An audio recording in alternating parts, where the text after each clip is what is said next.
Now, the hardest part of everything I've discussed, and I'm going to slow down for this part, the heart of this report, 83 pages, is survivor testimony. And I want to say this as plainly as I can.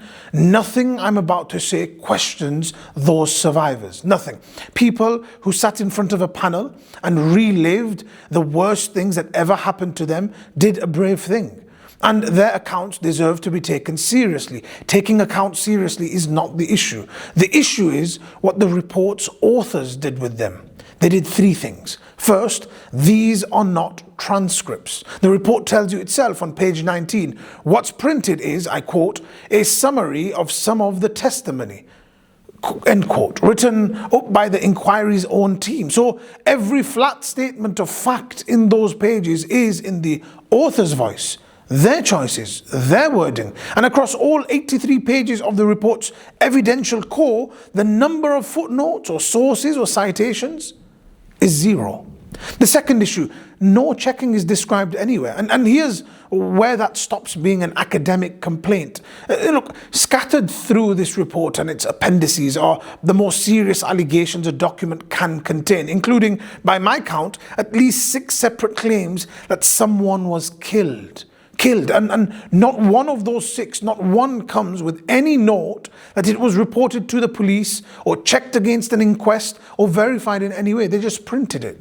Think that through with me. If the authors believe those accounts, if they truly believe them, then there are murderers walking free. And the first phone call you make is to the police, not the printers. And if they weren't sure, then they've just published unverified killing allegations in a political document. This doesn't help a single victim. And Britain has already learned brutally twice why checking matters. We learned what happens when institutions refuse to believe genuine victims. That's Rotherham.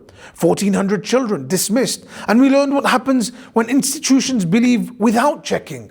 A few years ago, police publicly declared one man's abuse allegations, I quote, credible and true. They raided the homes of innocent people on his say-so, and it was all invented. He went to prison for it, and the people that were hurt the most after the falsely accused were real victims. Because every fantasist who gets believed unchecked makes the next genuine survivor easier to doubt.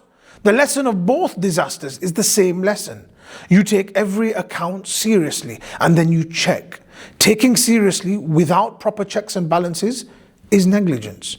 And finally, the report shows you its own interviewing style, and I don't think it realizes what it's showing. The one page proudly reproduces a panelist's question to a survivor. I quote, "Do you know how many men abused you over that period if you had to guess?" End quote. If you had to guess? Real investigations have very strict rules against questions like that. They're called leading questions because the way you ask shapes what you're told, especially with a traumatized witness. Ask someone to guess and you'll get a guess. And then you just print the guess, I guess. And you've turned a guess into a finding. That's just manufacturing content.